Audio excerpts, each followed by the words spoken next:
Hello and welcome everyone the online गुरु में मैं सुनील शर्मा आप सभी का स्वागत करता हूं।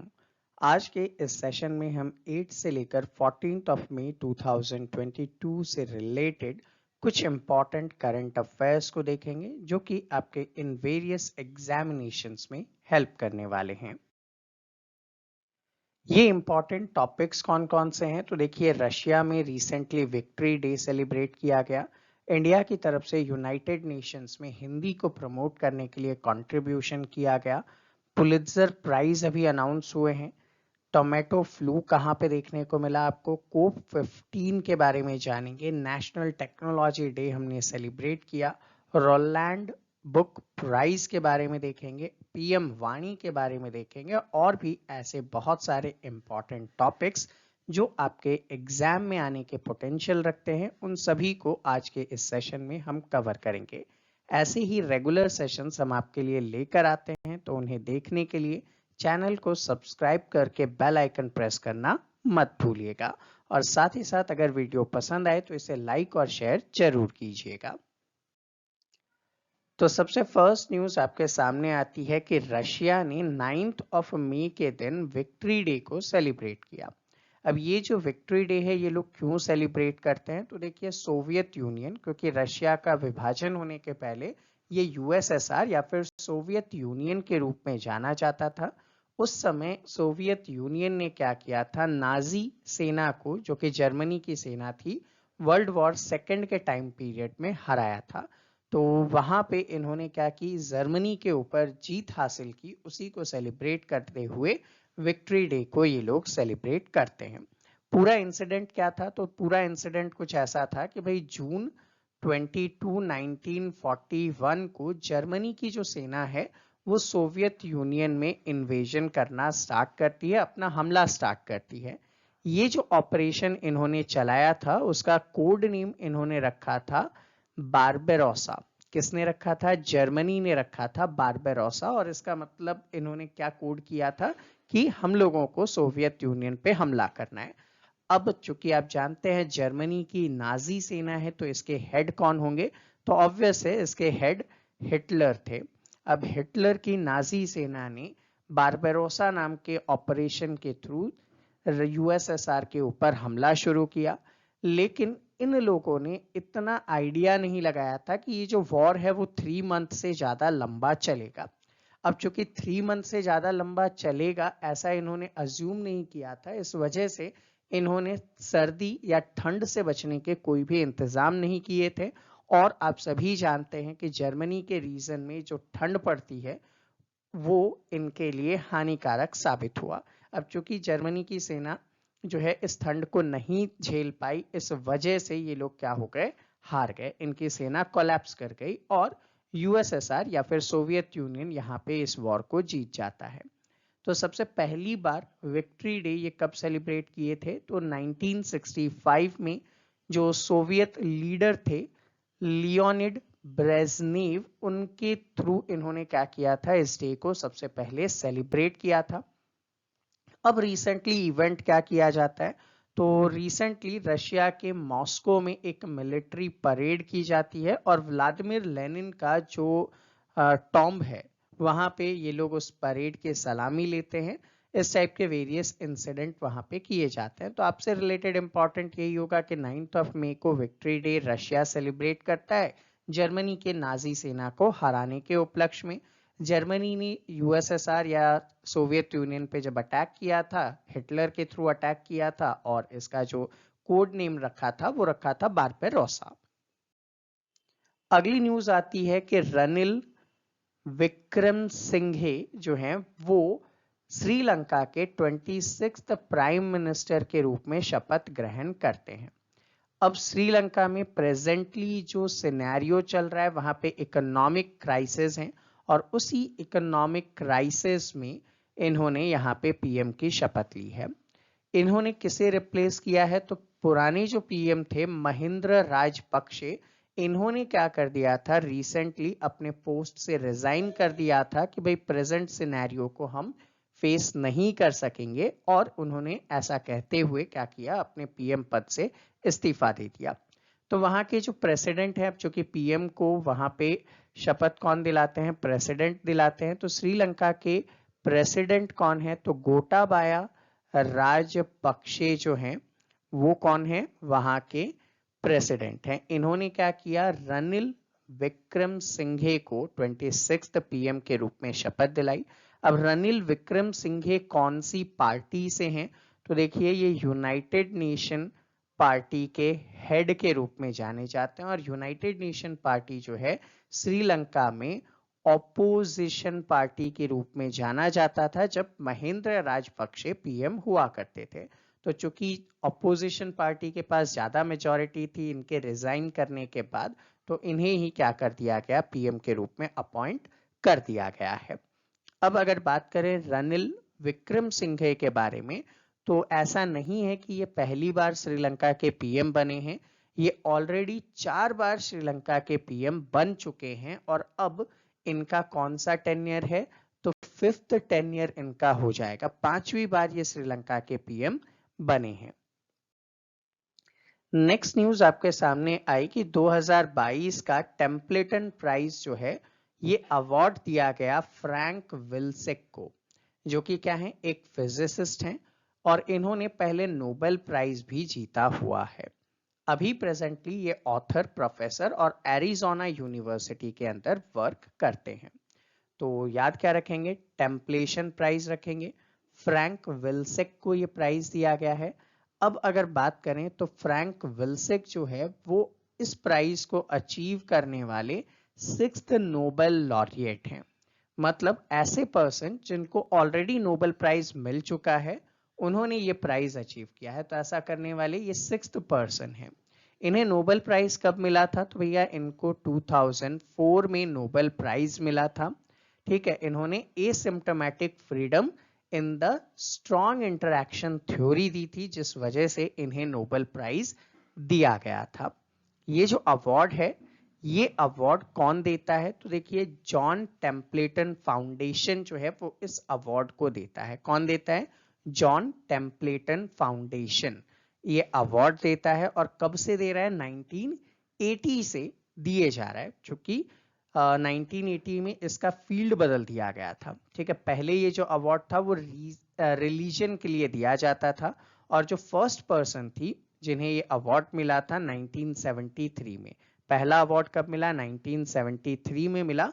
और उस टाइम पे किसके लिए दिया जाता था, रिलीजन के लिए दिया जाता था। और पहला अवार्ड मिला था मदर टेरेसा को। ठीक है, मदर टेरेसा को ये अवार्ड मिला था। उसके बाद इन्होंने क्या किया, 1980 में इसका फील्ड बदल दिया कि भाई अब रिलीजन के साथ साथ साइंस में भी जो पर्सन बहुत अच्छा काम करते हैं उनको भी ये अवार्ड दिया जाएगा। अगली न्यूज आई कि भाई 15 मई से राजीव कुमार जो कि प्रेजेंटली इलेक्शन कमिश्नर हैं वो चीफ इलेक्शन कमिश्नर का पद ग्रहण कर लेंगे। प्रेजेंटली चीफ इलेक्शन कमिश्नर कौन थे, तो सुशील चंद्र जो हैं वो चीफ इलेक्शन कमिश्नर के रूप में कार्य कर रहे थे। 14 मई को इनका जो कार्यकाल है वो समाप्त हो जाएगा। तो इसके बाद जो न्यू चीफ इलेक्शन कमिश्नर हैं वो कौन हो जाएंगे, राजीव कुमार हो जाएंगे। चीफ इलेक्शन कमिश्नर का जो अपॉइंटमेंट होता है वो इंडियन कॉन्स्टिट्यूशन के आर्टिकल 324 सब सेक्शन 2 के अंदर डिफाइन किया गया है। और इन्हें अपॉइंट कौन करता है, तो इंडियन प्रेसिडेंट इनको अपॉइंट किया करते हैं। इंडिया ने हाल ही में 8 लाख US डॉलर का एक कंट्रीब्यूशन किया है एक प्रोजेक्ट में जिसका नाम है हिंदी एट UN। इस प्रोजेक्ट के थ्रू इंडिया चाह रहा है कि यूनाइटेड नेशंस अपने वर्क में हिंदी को इनकरेज करे ताकि जो हिंदी स्पीकिंग पर्सन्स हैं वो लोग भी ग्लोबल इश्यूज के बारे में आसानी से जान सकें और समझ सकें। तो कुल मिला के आप ये कह सकते हैं कि इंडियन गवर्नमेंट का ये एफर्ट है कि यूएन के ऑफिशियल लैंग्वेज के रूप में हिंदी को एक आधिकारिक दर्जा दिया जाए। इसके लिए इंडिया की तरफ से कंट्रीब्यूशन किया जा रहा है। तो अभी प्रेजेंट में कौन कौन से ऑफिशियल लैंग्वेज हैं, तो देखिए एक लैंग्वेज है अरेबिक, एक लैंग्वेज है चाइनीज, एक लैंग्वेज है इंग्लिश, एक लैंग्वेज है आपका फ्रेंच, एक लैंग्वेज है आपका रशियन और एक लैंग्वेज है आपका स्पेनिश। तो टोटल 1 2 3 4 5 एंड 6 ऑफिशियल लैंग्वेज के रूप में यहाँ पे हैं। जबकि डॉक्यूमेंटेशन में अगर हम लोग बात करें तो इंग्लिश और फ्रेंच को इनका क्या मानते हैं, इनको इंग्लिश और फ्रेंच को वर्किंग लैंग्वेज के रूप में मानते हैं। जबकि कोई भी ऑफिशियल नोटिफिकेशन वगैरह होता है तो वो इन 6 लैंग्वेज के अंदर निकालते हैं, लेकिन डिस्कशन इंग्लिश एंड फ्रेंच में वहां पे किया जाता है। हाल ही में इंडिया का पहला ऑर्गेनिक वेस्ट से पावर देने वाला electric vehicle charging station Mumbai के अंदर इनॉग्रेट किया गया है। कहां पे, तो खाद्य मार्ग में, केशवराव खाद्य मार्ग में इसे इनॉग्रेट किया। किसने इनॉग्रेट किया, तो महाराष्ट्र के जो मिनिस्टर हैं एनवायरनमेंट एंड टूरिज्म से रिलेटेड आदित्य ठाकरे, इन्होंने इसे इनॉग्रेट किया है। इसे बनाने के लिए मतलब किसने इसे डेवलप किया, तो एरो केयर क्लीन एनर्जी नाम का एक ऑर्गेनाइजेशन है और इसने साथ में वर्क किया है बीएमसी यानी कि ब्रिम मुंबई म्युनिसिपल कॉरपोरेशन, दोनों ने मिलकर इसे डेवलप किया है। ये प्रतिदिन लगभग 2000 किलो गार्बेज को रिसाइकल यहाँ पे करेंगे। अगली न्यूज आती है कि केरला में एक नई बीमारी देखने को मिल रही है और बीमारी का नाम क्या बताया गया, टोमेटो फ्लू। टोमेटो फ्लू के अंदर क्या देखने को मिलता है कि जो भी इन्फेक्टेड पर्सन्स हैं उनकी बॉडी में ऐसे रेड टोमेटो लाइक स्ट्रक्चर या फिर ब्लिस्टर्स डेवलप हो जाते हैं, जिस वजह से इसका नाम क्या दे दिया गया, टोमेटो फ्लू इसका नाम दे दिया गया है। ज्यादातर जो केसेस केरला में देखने को मिले हैं वो केरला के कोल्लम डिस्ट्रिक्ट के अंदर मिले हैं। अब ये जो डिजीज है इसके बारे में डॉक्टर्स का कहना है कि ये इन्फेक्शियस डिजीज है, तो अगर आप ऐसे इन्फेक्टेड पर्सन के संपर्क में आते हैं तो आपको भी ये डिजीज हो सकती है और प्रेजेंटली इसका कोई स्पेसिफिक ट्रीटमेंट अवेलेबल नहीं है। तो ऐसे में आप हाइजीन के ऊपर ज्यादा से ज्यादा फोकस करें तो आपके लिए बेहतर होगा। अगली न्यूज आई कि कोप का 15th सेशन, कोप क्या है, तो कन्वेंशन ऑफ पार्टीज है। जो कौन ऑर्गेनाइज करता है, तो United Nation Convention to Combat Desertification की तरफ से इसे ऑर्गेनाइज किया जाता है। उसका 15th सेशन जो है 9th मई से लेकर 20th मई तक चलेगा। कहां पे, अबिदजान, जो कि कोट डी आइवरी की एक सिटी है। ठीक है, कंट्री का नाम क्या है, कोट डी आइवरी, वहां की एक सिटी जिसका नाम क्या है, अबिदजान के अंदर ये ऑर्गेनाइज किया जा रहा है। इसमें थीम रखा गया land life legacy for scarcity to prosperity.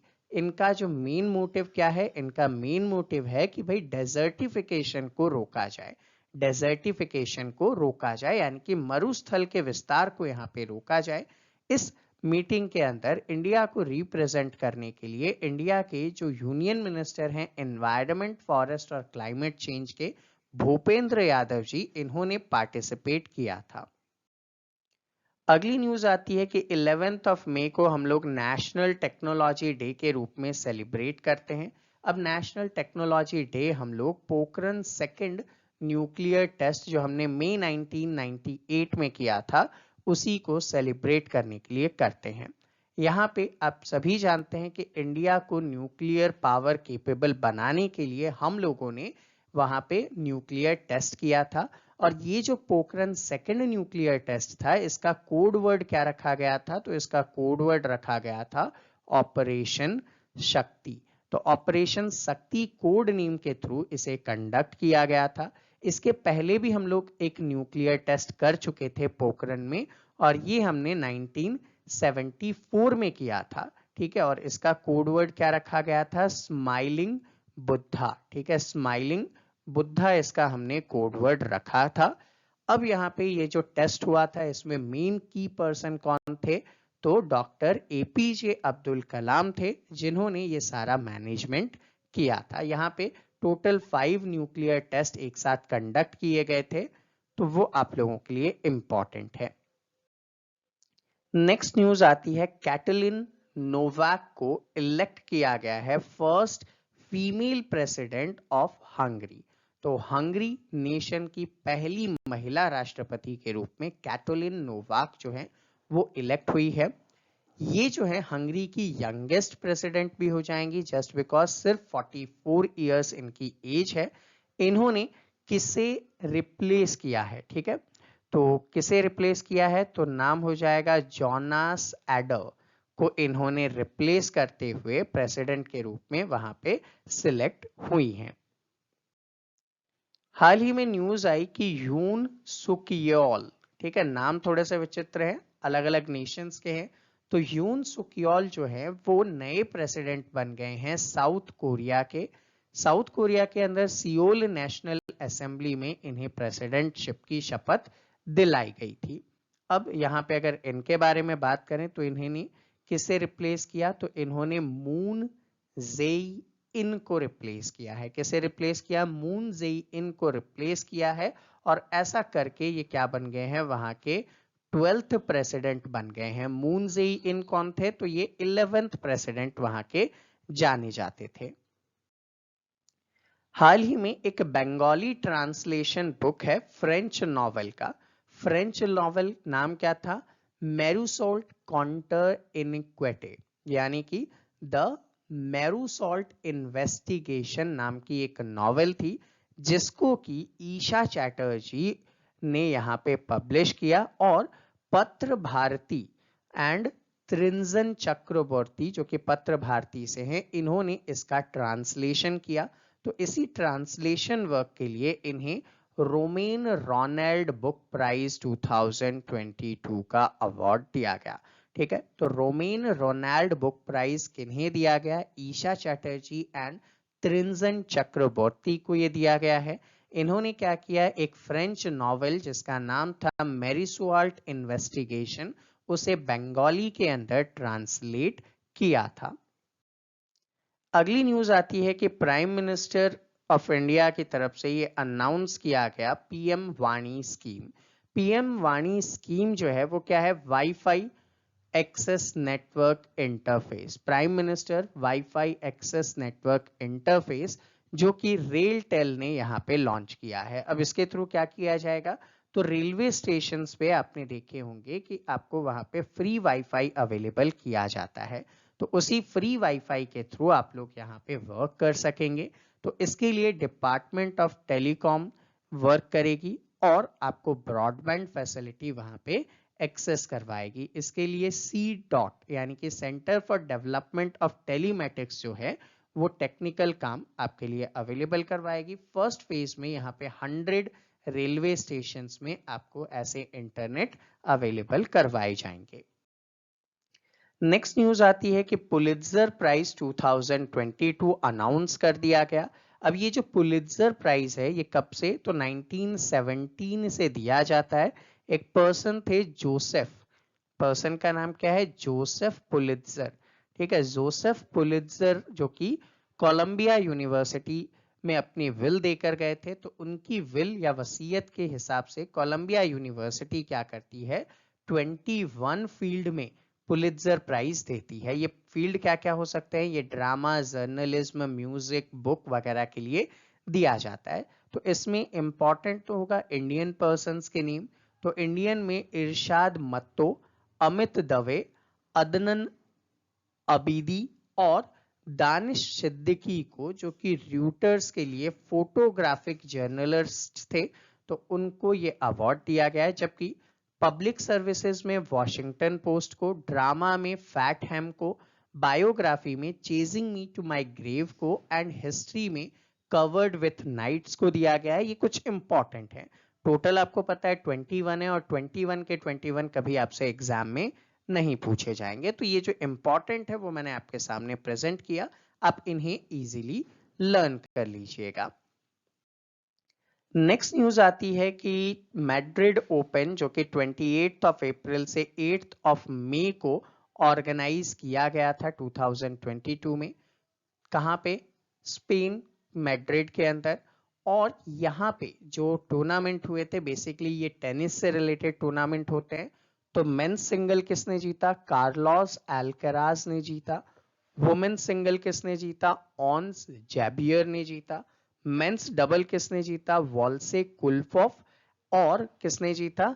नील स्कुप्स्की ने इसे जीता है। जबकि वुमेन्स डबल जो है गैब्रिला डैब्रोस्की और गुएलियन ऑलमोस ने यहाँ पे जीता है। तो इनके नेम्स आपसे एग्जाम में पूछे जाते हैं, इन्हें इजीली आप लोग लर्न कर सकते हैं। अगली न्यूज है कि 8 मई को हम लोग वर्ल्ड थैलेसीमिया डे के रूप में सेलिब्रेट करते हैं, जिसकी theme be aware share care working with the global community as one to improve thalassaemia knowledge रखी गई थी। हालांकि ये जो थैलेसीमिया डिजीज है ये क्या है? तो ये एक इनहेरिटेंट डिजीज है, यानी कि आनुवंशिक बीमारी है और किससे रिलेटेड है? ब्लड डिसऑर्डर है। ठीक है, यानी कि आपका ब्लड जो है वो कंस्टेंटली डेवलप नहीं होता है। इस वजह से ऐसे पर्सन जो कि थैलेसीमिया से अफेक्टेड हैं उन्हें बार बार ब्लड ट्रांसफ्यूजन करवाना पड़ता है। इसका मतलब उन्हें बार बार खून की रिक्वायरमेंट होती है, उन्हें एक्सटर्नली ब्लड लेने की रिक्वायरमेंट पड़ती है। तो ऐसे लोगों के बारे में हम लोगों को अवेयर करने के लिए क्या किया जाता है?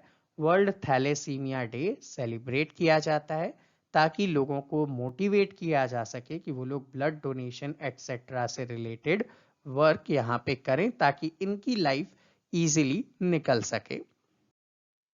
नेक्स्ट न्यूज आई कि जॉन ली काच्यू, ठीक है, नाम थोड़े से अजीब होंगे क्योंकि फॉरेन नेशन से।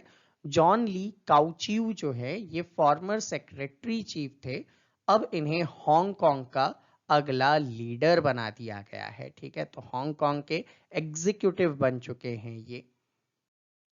नेक्स्ट न्यूज आई कि खेलो इंडिया यूथ गेम्स, जो कि आप जानते हैं 2021 में ऑर्गेनाइज होना था, लेकिन कोविड की वजह से पोस्टपोन करते हुए 2022 में ऑर्गेनाइज किया जा रहा है। तो इसका मैस्कॉट, लोगो, थीम सॉन्ग्स वगैरह किसने लॉन्च किए? तो अनुराग ठाकुर जी ने लॉन्च किए, जो कि यूनियन मिनिस्टर हैं यूथ अफेयर्स एंड स्पोर्ट्स के। मैस्कॉट का नेम आपसे कई बार एग्जाम में पूछा जाता है, तो इसका मैस्कॉट क्या है? धाकड़ है। अब यहाँ पे आपको पता होना चाहिए कि ये 4 जून से लेकर 13 जून तक ऑर्गेनाइज किया जाएगा। कहाँ पे?